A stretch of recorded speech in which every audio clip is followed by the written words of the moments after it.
Hello my angels, welcome back to my YouTube channel and welcome back to, first and foremost, a new vlog, but a bit of a different one. And I feel as though it's almost like history repeating itself. I think my first ever vlog, well actually I know my first ever vlog was almost to introduce myself and for you to get to know me and a little bit of an about me vlog, and I thought it was time to do it again.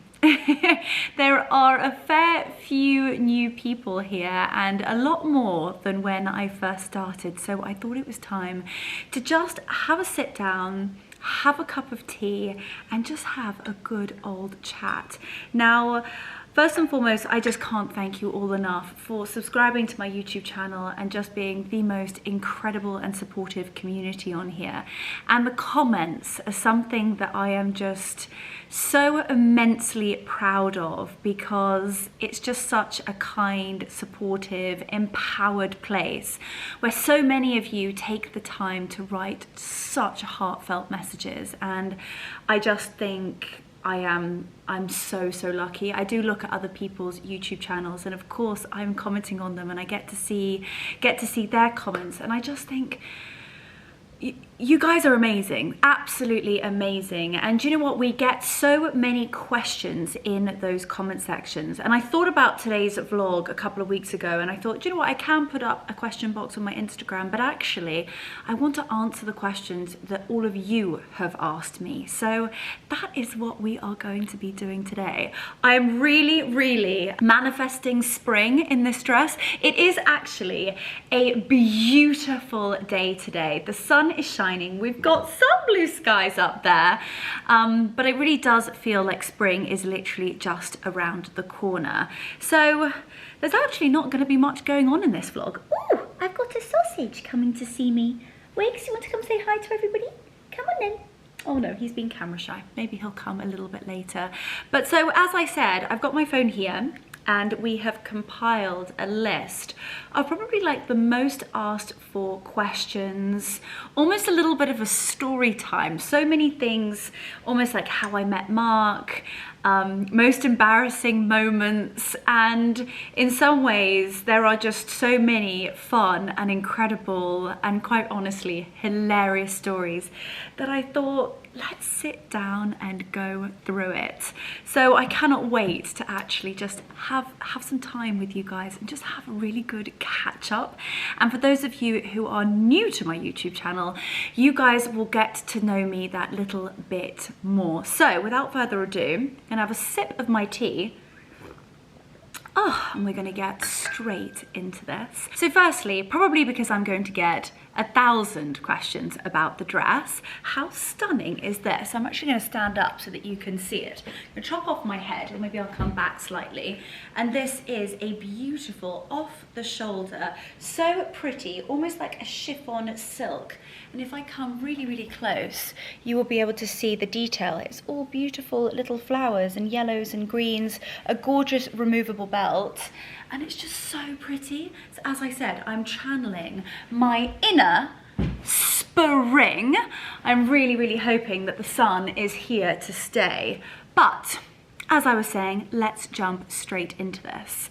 So I've got a little list here that we have compiled, and I'm kind of gonna try and start from the beginning. It's probably a good place to start. So I get so many questions about my upbringing and being brought up in America. So to kind of give you guys a little bit of information about that, we moved to America when I was 18 months old because my father had a lot of business there, and I think my parents thought, what a lovely place to bring up really in those early years children and babies, because we can be outside so often, there's not as much rain as here in the UK, and I really do think that those years in the States really crafted me into the human that I am today. And and I have so many fond memories from the people, just the way of life. And we lived in a beautiful gated community, and it was on a very, very famous golf course called Lake Nona. And there were two golf courses that were rivals, and it was Lake Nona and Alworth, and it is home to some of the most famous golfers of the world. So got to grow up amongst their children. And you're probably going to ask me, am I any good at golf? The answer to that is no, but I'm great at driving the golf carts. So my brother actually plays off of scratch, so he's an extremely talented golfer. However, I was great at making frozen margaritas when I was of age, of course, and driving the golf cart. So I was the golf cart queen, and actually learned, that's really actually how I learned to drive. So my parents' friends were all very badly behaved and reprobates, and always used to let me drive them home after they had had too much to drink at the golf club. And I definitely didn't have my driving license at that point. But no, it was such fun. And, you know, VIPs at Disneyland was a real experience. And yeah, just that outdoor living, I definitely think it probably had something to do with me being so badly behaved. I wasn't used to the very kind of strict school schedule as the UK and, you know, normal children have. So when we moved back to the UK, I went to a really, really wonderful, quintessentially British primary school, and I just don't think they knew what was going to hit them.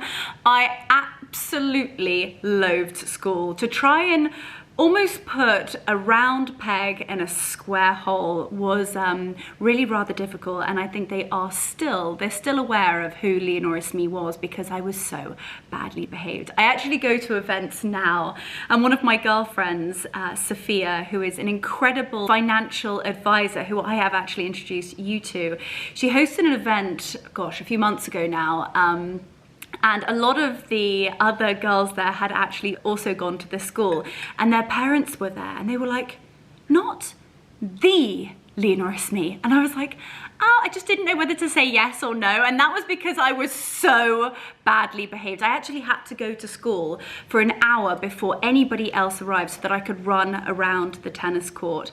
I just had too much energy. I didn't want to be sort of like a captive animal that I felt like. And yes, I was a very passionate child, let's just say. So they were kind of my early years, and then I went to, again, a really, really lovely all-girls secondary school. But to be really honest with you, I didn't spend that much time at school. I was there for when I needed to be there because I had my horses. So in the evenings and afternoons and any time that I could literally have off, I did. And I was on a horse, and that's really where my passion for horses came in. I was so young. I think I was about 7 or 8, and I think my parents thought, gosh, we need to do something with Leonora. There's just so much energy. She's just a bundle of energy, let's just call it. I'm sure they use a lot stronger language. And yeah, horses was that one thing that I had just sheer amount of focus on, and they calmed me down, and yeah, it made me concentrate. And I was just so head over heels in love with the animal and with a horse that I definitely think that, you know, that definitely carved me into 100% the woman that I am today. And there are so many different lessons that you learn with horses in terms of dedication, being an animal lover and having compassion and understanding about animals. And it's just, honestly, there are so many incredible benefits. So if you can, and you are in financially a place where you are able and it's safe to do so, then, you know, take your children to a local riding school, because yeah, horses are just the most remarkable animal, and obviously closely followed by a sausage dog. So that's kind of how I got into horses. And then when I was at secondary school, every single hour that I could have possibly spent on the back of a horse, I did.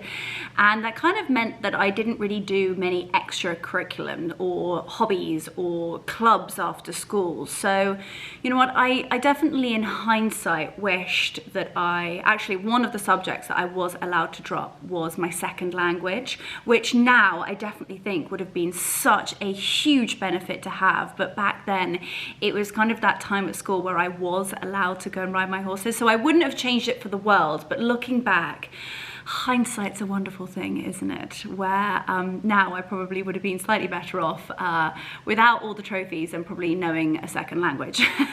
I can speak bits and pieces, and that kind of goes into all of the different countries I lived in. And that's, again, questions that you're always asking me. So did I enjoy my time when I lived abroad? So to kind of delve into that slightly more, when I was 15, 16, I had the opportunity to go and train in Holland with quite possibly one of the best, well, they are the best show jumpers, one of the best show jumpers in the world, Olympic medalist. And when you get those opportunities, I would definitely recommend to just jump out and grab them.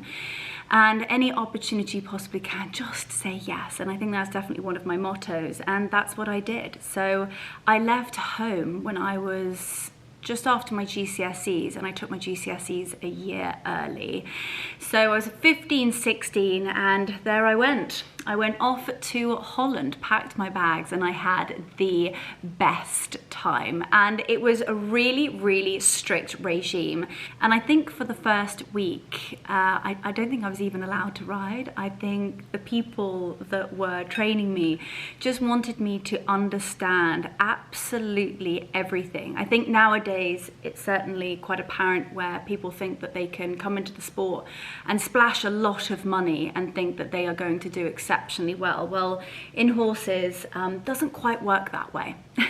You can buy an exceptionally talented horse, but if you can't ride it, you're not going to do very well. And that really comes into having a relationship with the horse and understanding it and knowing whether it's having a good day, a bad day, knowing every single inch from their ears to the very bottom of their tail.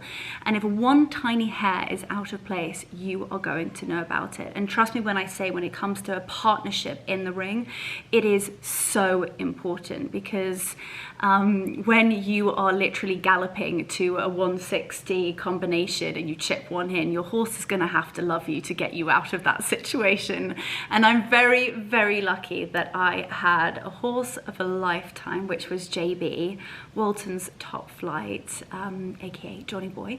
And yeah, he was that horse for me that yeah, changed my whole life really, and taught me more lessons than I think I've ever learned doing anything else. So yeah, I went to Holland, then I actually came back to the UK for a little bit until I worked out my next move. And then Mark and I met, and I'm almost gonna have to jump forward to jump back, but I'll kind of finish off the countries that I lived in first, and then we'll go back to that juicy question that all of you are always asking me, is how did Mark and I meet? So we're going to finish off the countries first. So after Holland, moved back to the UK for a little bit, got my ducks in a row, and then we went to Belgium. So we were in Belgium for 2 years, and we were just outside Brussels. So we were actually in the French part of Belgium, and it was incredible. I absolutely loved it. First and foremost, Brussels as a city, incredible. It's so sophisticated, it's so international, the shopping is rather excellent, and yeah, we just had the best time. We were also based at one of the best stables in Europe, and I was there amongst the best show jumpers of the world, and even just sitting watching them, you're learning so much. And I think that's definitely replicated in other sports. So if you are a tennis player and you're aspiring to be one of the best, go and watch the great names in tennis. You're going to learn so much by just watching these athletes, and that was definitely the case for me. So I was able to sit and watch Rodrigo Pessoa every day, and his dad Nelson, who is just a legend in his own right. And I've got a fair few stories that would make you giggle, but that was amazing. And then we went to Germany. Now Germany, we lived for about 2 years just outside Frankfurt, and then about 18 months, almost 2 years, just outside Salzburg, but still in Germany. So we were like about an hour and a half away from Munich, but closer to the Salzburg Austrian border, and it was breathtakingly beautiful. It was on the Chiemsee, and the village was called Ising, and the stables was called Googler Sport Horses. And if you have followed me for a very long time, if you scroll all the way back, you will see some amazing pictures of the place, and that was just incredible. It just felt like a huge family, and Dietmar and Sylvie, who own the property in Ising, it's like a 5-star hotel. They have the most phenomenal equestrian setup, and you can actually go there on holiday. It's literally on the Chiemsee. The backdrop is the mountains. You can go skiing, you can go swimming, you can go sparring. It is absolutely beautiful, and literally I had the time of my life there. So that's kind of a little bit about where we've lived. And in terms of languages, I can talk horses and I can order food. So I could survive, but definitely not fluent, and I probably should have been. But we were based in such international stables that everybody spoke English, and I met some of my dearest friends, and actually the majority of my bridesmaids were actually all people that I met, well, apart from one of them who was a very, very close friend from literally birth, all of them horsey. So that gives you an inkling as to how many extremely dear friends I made within the sport. So let's jump back to the question that you all have been asking for really quite some time. How did I meet Mark? So we met in the horsey world, not in the real world. And yeah, it was almost a little bit of a whirlwind. So I actually met Mark when I don't remember meeting him, but apparently he remembers meeting me. So I must have made an impression on him, and I was far too young when we first met. So I think I was about 15 or 16. And again, I don't actually remember meeting him. I don't admit that. And then we re-met when I was 18, and I actually worked for an incredible Qatari individual, and I was always traveling out to Qatar, and we were going to Saudi, and I kept bumping into Mark. And now when you're in that part of the world, and especially in horses, if you keep seeing a familiar face that speaks English, you kind of make friends. So I kept meeting him on that circuit, and then we went to one of my favorite shows of the entire year, of the entire world, is the Athena Onassis Global Champions Tour in Saint-Tropez. And a very, very good friend of mine came to me and said, I don't suppose you have a spare ticket for the VIP. I can't believe I'm telling you the story. But I said, well, actually, in fact, one of my sponsors didn't come, so I do actually. So, you know, I actually slid the one off of my wrist and gave it to her, and went to go and pick up the sponsor's wristband for myself. And then all of a sudden I come back to the table, and there's this gentleman. And meanwhile, I'd met him all of those years ago, and I kept bumping into him at shows sort of kind of all around the world. And it was him. I said, what are you doing? And the Cheeky Minks, the ticket was for him, and he came and sat at my table. I thought, who on earth does this man think he is? Well, anyway, after one lunch, I think I fell head over heels in love with him. We went for dinner. He took me on a beautiful date night. And I remember, gosh, I don't know whether I should tell the story, maybe I might cut it out. But the first night that we went for dinner at his hotel. And by the time we finished dinner and then had a cocktail, and another cocktail led to another one, it was so late that the hotel said that there were no taxis. So I said, okay, well, I'm gonna walk home. And Mark, of course, said, absolutely not, you cannot walk home. You know, we're both adults, we can both sleep in the same bed. And I was like, no. So I was saying hard no.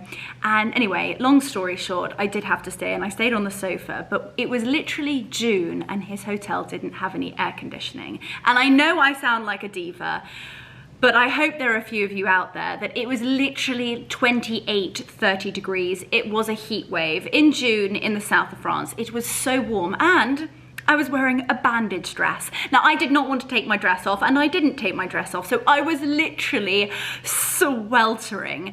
Anyway, the early hours of the morning came, the sun rose, and I thought, right, I'm gonna sneak out, got a taxi, went straight back to my hotel to change because I was then going back to the horse show to compete for the day. And I remember I was walking down the steps and my father, the hotel was sort of configured where there was the pool and all the rooms overlooking the beautiful pool. And I look and I can see my father is sat on the terrace of their suite with his newspaper. And I'm thinking, oh my goodness me, what if he sees me? So I've got down the stairs and I'm so quiet and I'm thinking, yes, he's got that Financial Times up and he's not looked up or put the newspaper down. And so I've got into my room, I open the door, I take a deep breath, and my mother says, "Where have you been?"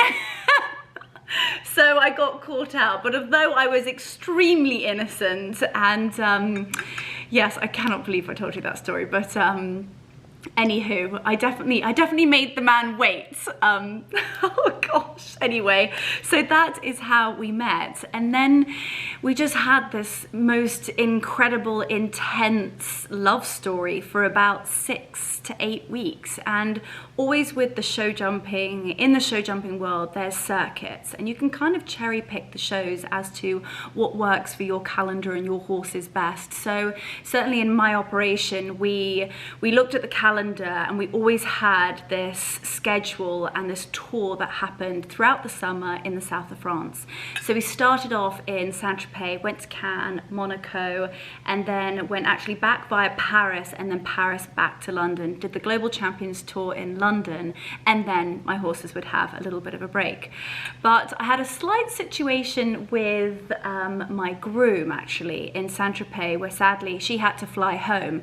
So I actually didn't have anybody to drive the truck. And although I had my own truck license, I was 18, 19 and they wouldn't put me on the insurance. No surprise because a 19-year-old driving a very, very expensive horse truck, you know, they're like, maybe not. So I was rather cheeky and he was in a position in his job where he always had 8 weeks off in the summer when his boss flew back for Ramadan. So he was in this incredible unique position where he was literally going into 8 weeks off. So I suddenly thought, well, I've got this very good looking man who is very lovely and I think I'm falling in love with him, and he also has a truck license. So you can probably put, yeah, you can join the dots. I asked whether Mark would consider driving my truck to all of these different locations, and he said, well, first and foremost, I'm not a truck driver, and secondly, I'll do it under one condition, that you come with me. So that was it. We literally went from Saint-Tropez, Cannes, Monaco, Paris, and then London. And as I said, I definitely made the man wait, let's just put it that way. And the really funny thing is that my mother kept, obviously, I was booking all of our hotel rooms and my mother kept calling the hotel saying, "We have 2 rooms booked under the name so-and-so. I'd just like to check whether those rooms are being occupied." Oh my goodness, but we had such fun. And then literally we came back to London after the Global Champions Tour show, and within, I think, a week, we moved to Belgium because that's really the heart of the show jumping world. It's close to the airports. And yeah, we've kind of been inseparable ever since. I actually think moving back to the UK, we're having more time apart than we ever did when we lived away. So that, yeah, concludes that story. Oh my goodness. Well, we're, I think, on the 2nd or 3rd question or story in, and we're over 20 minutes in.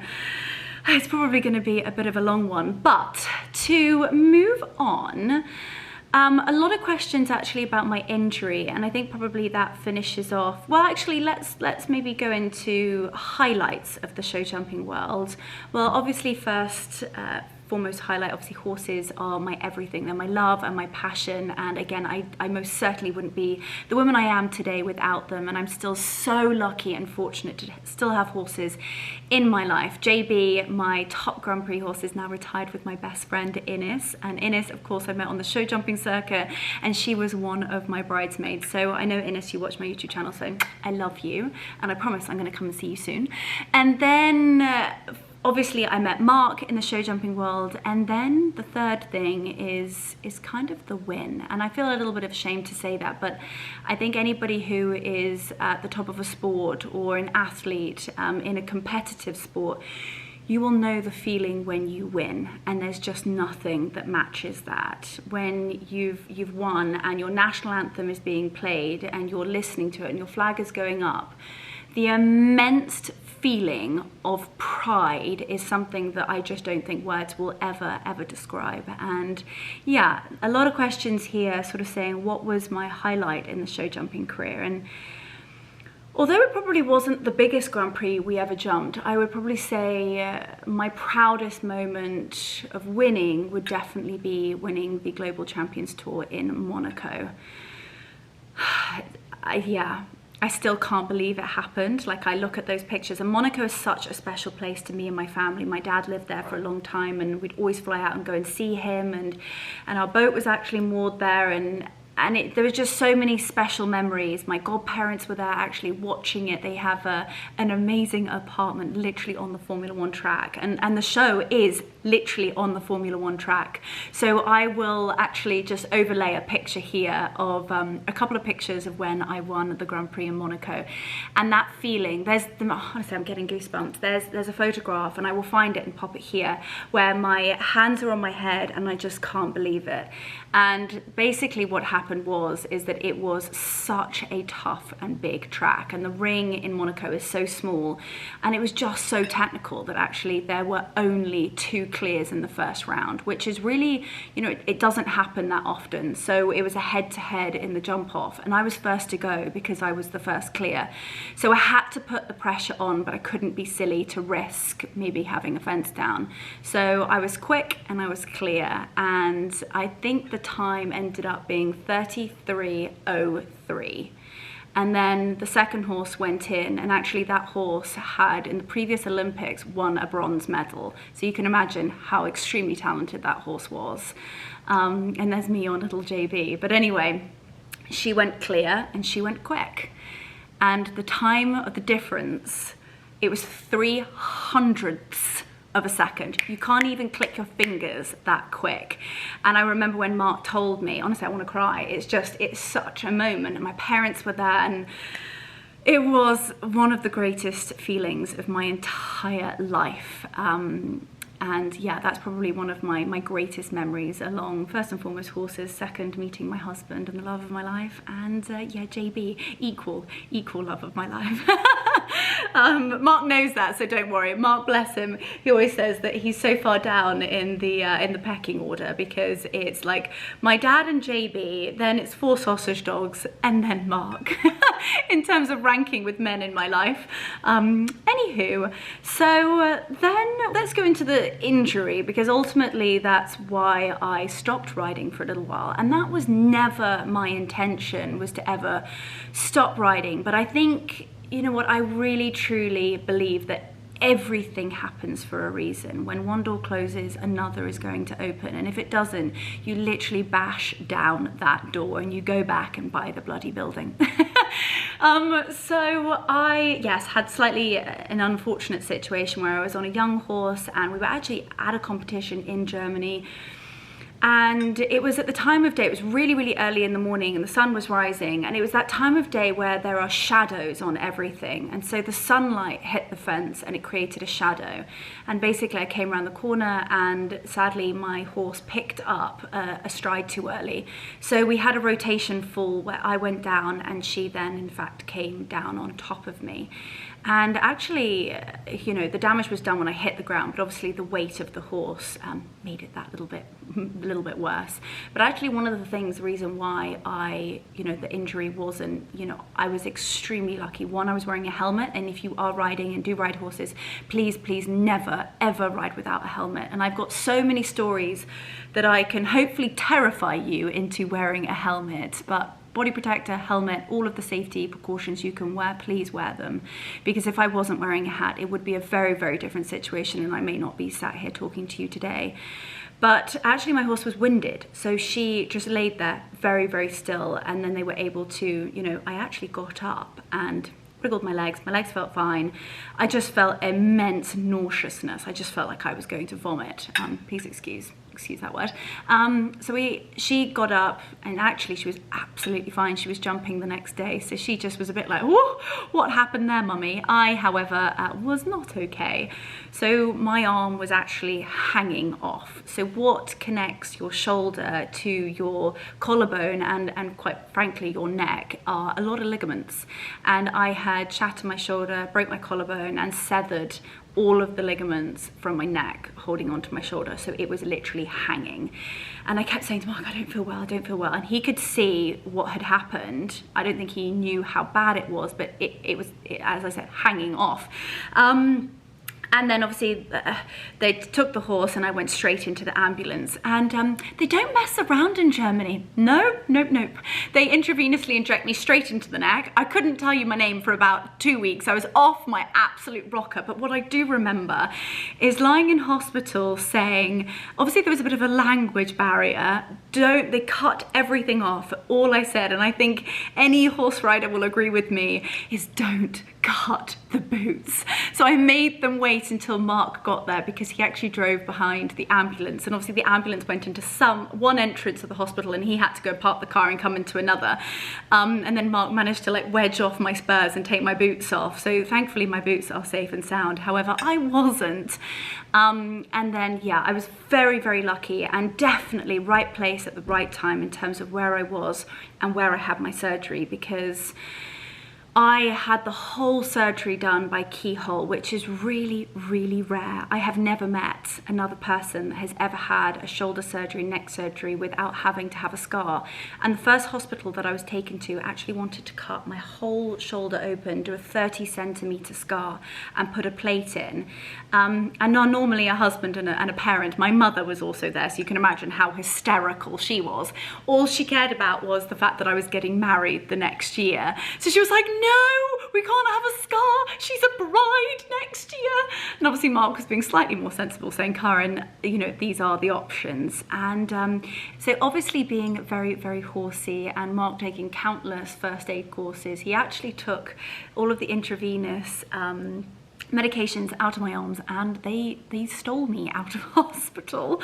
I don't remember a thing, and they drove me to an incredible clinic where I had the whole thing done by keyhole. And again, I just right place at the right time. And at the show where I had my accident, the people who we were based with, one of their very, very good friends saw it all happen, and he happened to be the doctor that did my surgery. So just honestly, I was so lucky, just so beyond lucky. And if ever any of you, I know it's a bit of a random thing, but if ever any of you needed to have shoulder surgeries, and he is renowned, one of the best in the world, I will actually leave his details in that description box down below. I bet you'd never thought I would be giving those types of details, but no, he was absolutely amazing. And I know that because when I had my surgery, when I was allowed to fly, I flew home and actually went to go and see my father's surgeon, because he's had both rotator cuffs done.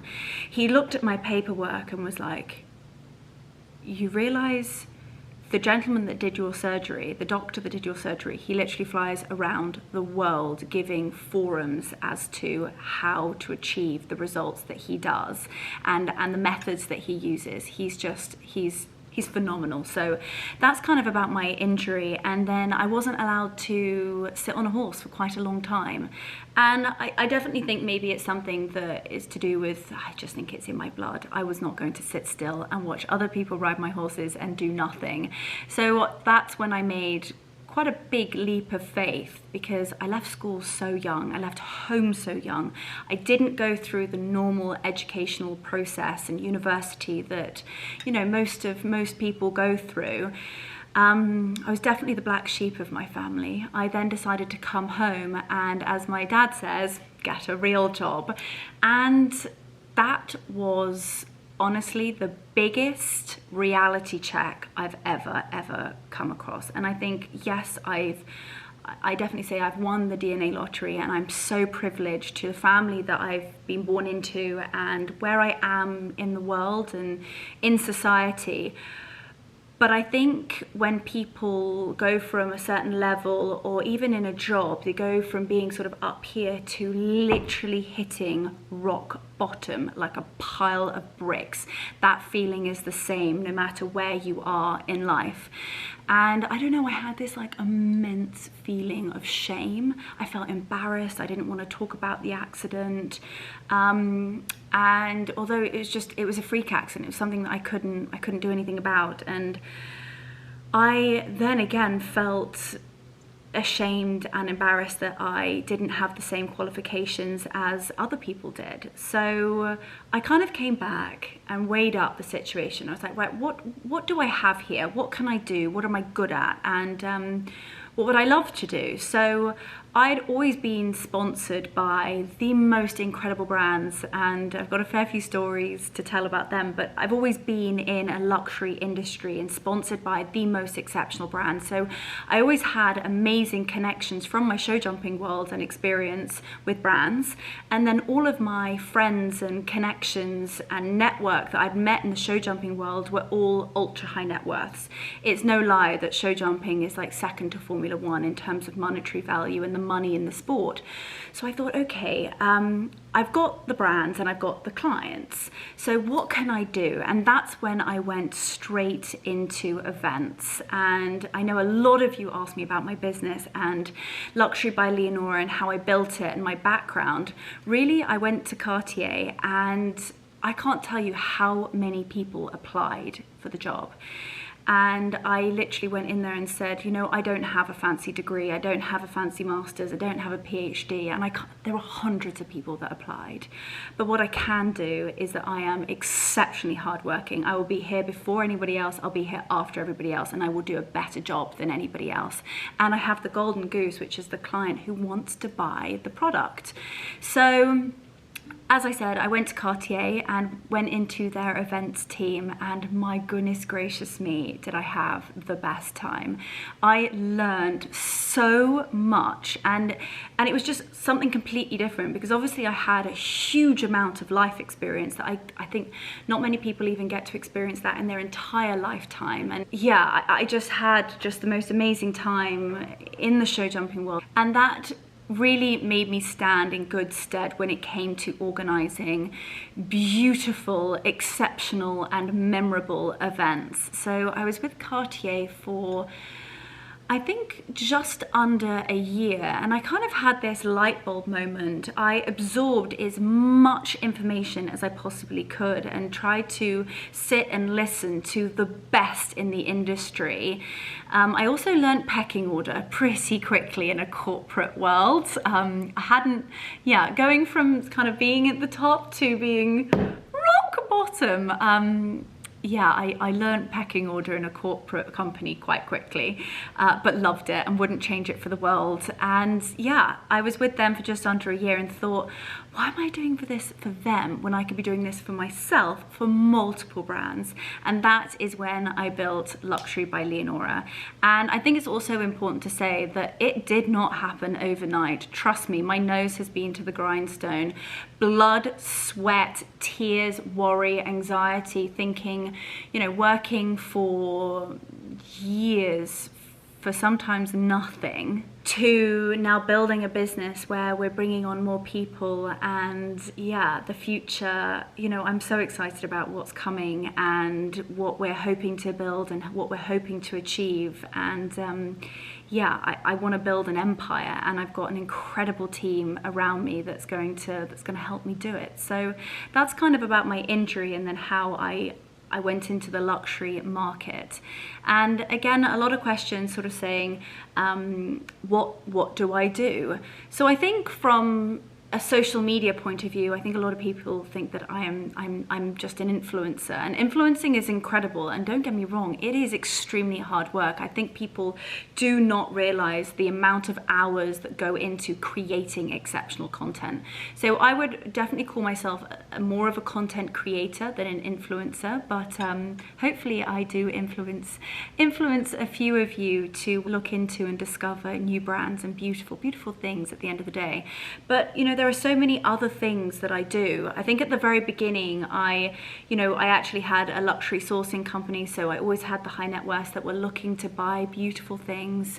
And so I would then connect the high net worth with the brand, and then they would make that connection, and then always brand ambassadorships. And I kind of took that through from my show jumping career into what I do now, because it's all quite similar.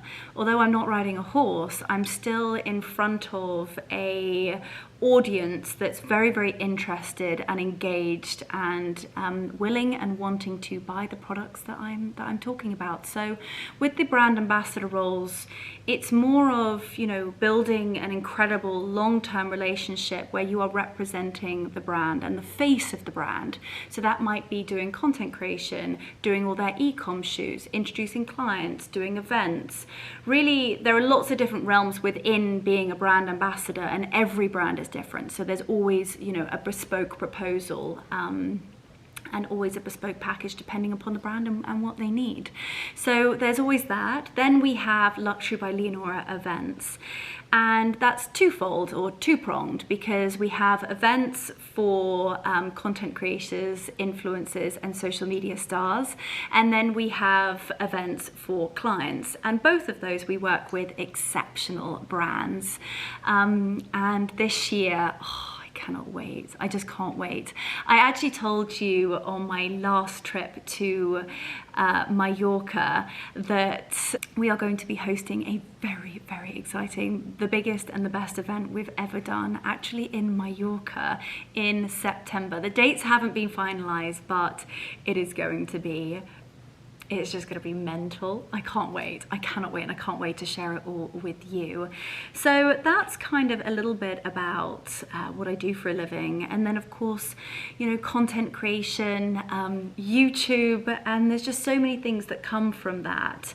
And yeah, just building. You know, one day, I think I can say, I don't think it's going to be a shock to any of you, but to create my own brand. And although we've already done that, I'm actually talking about physical product. So that will be happening, fingers crossed, soon. So that is pipeline at the moment, but obviously you will know.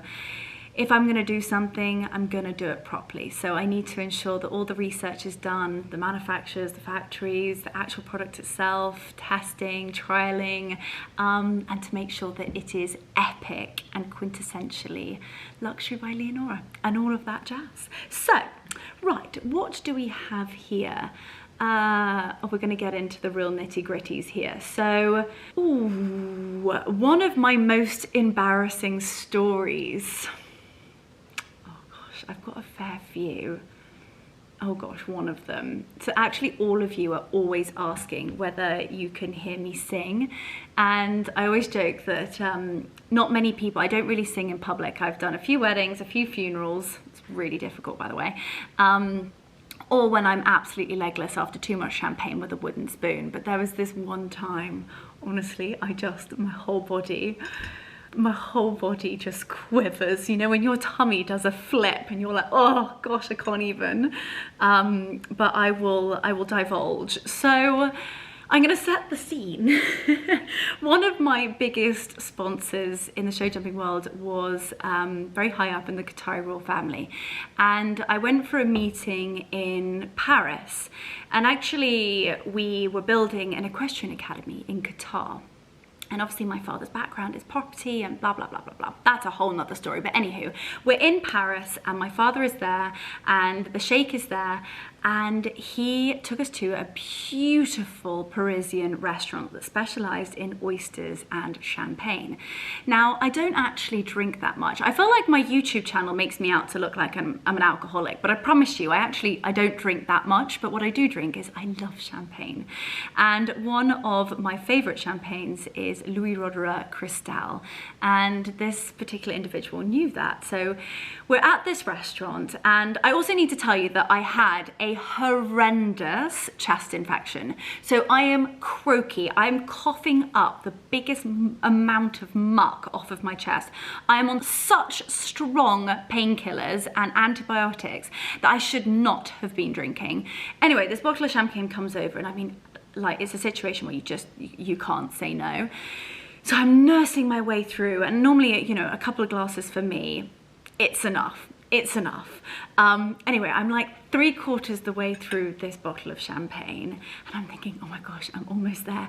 Leo, you've got this, you're almost there. I'm very quiet. I'm honestly like coughing up the most disgusting muck. I don't even know why I was even there. I was so ill. Anyway, somehow my father and the sheikh were talking, and it comes up that I can sing. Well, that was it. The whole restaurant is told to be quiet.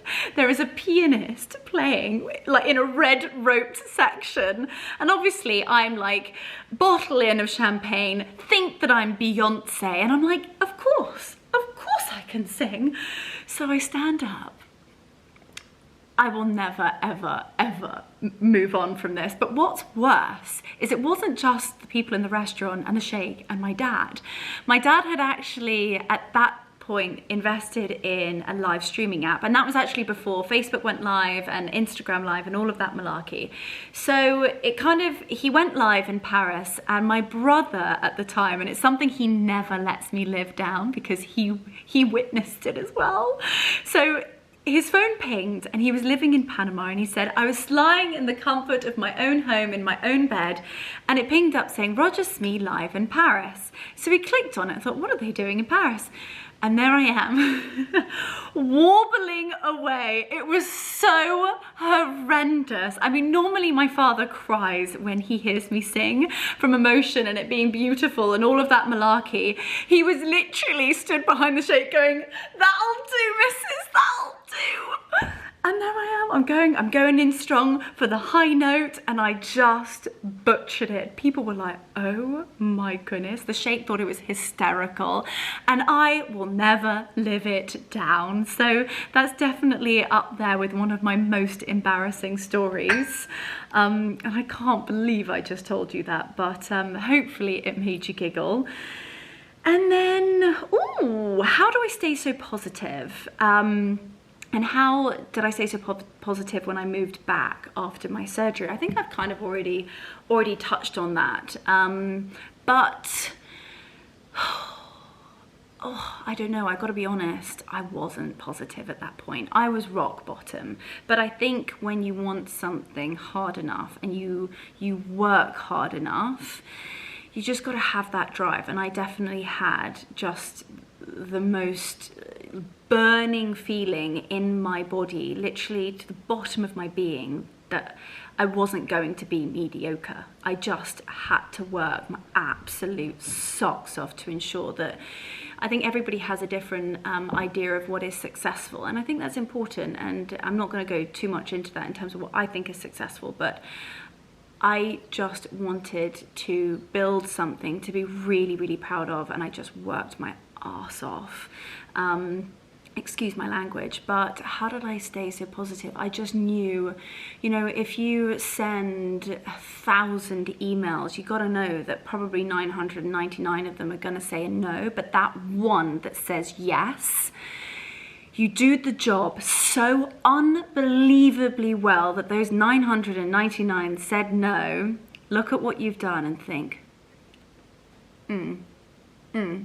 and then they're all banging on your door wishing that they said yes.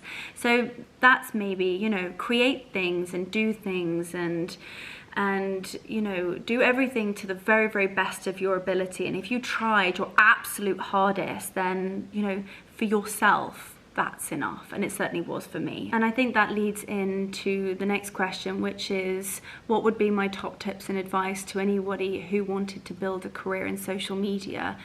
And I think my advice would be is that, you know, I absolutely love my job and I adore my career, and absolutely I'd recommend anybody getting into it, but know that it does not happen overnight, and there are a lot of knocks, there are a lot of no's, and so many people message me even on, you know, guidance on Instagram and YouTube in terms of like how to monetize it and make it a business, because essentially you can't forever work for free. You just can't. But at the beginning, you know, I'd go as far as to say, I think for the first year, thankfully I had other things and other businesses that were making an income that could keep me afloat.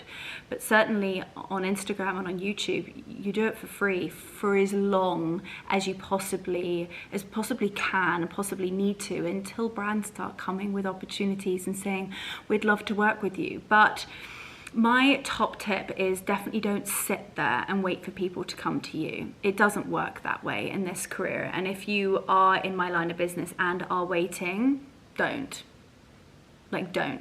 Create your dream brand list. Create, you know, the strategy in terms of what you want to build. Have your goals, have your dreams, like dream huge, create the list, and then literally email every single one of them, basically explaining who you are, what you do, why you'd love to work with them, what that brand means to you, and if it's a product, then how do you incorporate that product into your everyday life, and why you would be the best person to represent their brand, and make it so unbelievably good. But first and foremost, you have to be passionate about the brand. Like, that's one of my biggest things. Like, I will never ever work with a brand that I don't love and genuinely use myself, because you guys would see it straight away. People see through that. So my top tips would be to say no to things that do not resonate or don't serve you as a person and something that you love. Create your dream brand list, email all of them, and trust me when I say, do not get disheartened when they come back and say no, because even sitting here today, we've probably sent 10, 15 brands emails, and I'm sure probably 10, maybe 14 will come back and say it's not the right time, or we don't have budget, or maybe you're not the right one for the campaign, but at least you tried. And that's what keeps me positive. And you know, I love my job. I love creating content. I love creating things that are exceptional quality, captivating, things that are different and just beautiful. And in some ways, creating a space that takes you out of your own world. Maybe, and I know there are a lot of people that use my YouTube channel and my Instagram to escape their own realities and to create a happy and positive and inspirational and supportive community where you come here and you're safe and you know you're going to watch something that I really hope is going to make you smile. And yeah, that would be my advice to anybody who wants to start a career in social media. And I always say, you know, my direct messages are open, and I get so many people asking me, even people, you know, the other day I was so shocked. A woman that I follow who has like hundreds and hundreds of thousands of Instagram messages asked me how to do something, and I was like, what? Anyway, I don't know, maybe I just have a different way of thinking about things, and I definitely have a business brain. And if you want to build a successful business, you do also have to look at the monetary side of things. You know, I have a team and I have to be able to afford to pay my team, and without trying to sound greedy, you know, people don't come to your house. Your plumber's not going to come and work for free, is basically what I'm trying to say. So if you do want to have a career in social media and make money, then of course you've actually got to earn money. You've got to work your absolute arse off, day in, day out, morning, noon and night.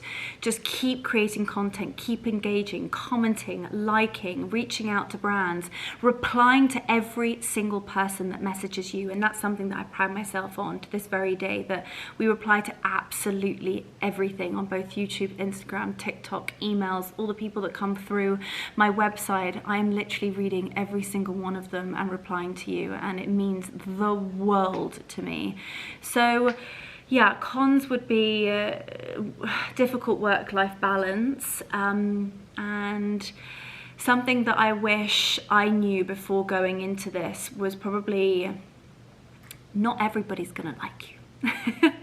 No matter how hard you try, and that's definitely something, you know, I want people to like me, and that I feel shameful saying that, but I don't want anybody to hate me, but I do understand that I'm not going to be everybody's cup of tea. And I think if you do want to get into this line of business, you have got to understand that, and in some ways grow a really, really tough skin. And people say some really nasty things online. And for those of you who have subscribed to my YouTube channel and know me well and know the incredible, beautiful young lady that got me into YouTube, she was the incredible woman that said, you mustn't look at it, you mustn't read it. kill them with kindness, move on, and just continue to create incredible content. So I think, yeah, I will pass that incredible piece of advice to you all in terms of if you do want to build a career in social media or on YouTube. Not everybody's going to love you. You are going to get hurtful comments, say nasty things. There's going to be people out there that try and piece together your life and have absolutely no idea. But anyway, I think that kind of in some ways brings that to like a rounded end. I have no idea how long this is. I hope I've not been sat here warbling on for hours, but with anything, whenever I talk to you guys, I get a bit carried away and I just absolutely love it. And my face is hurting literally from smiling so much. But I've literally, my tea's gone cold. I've not even drank any.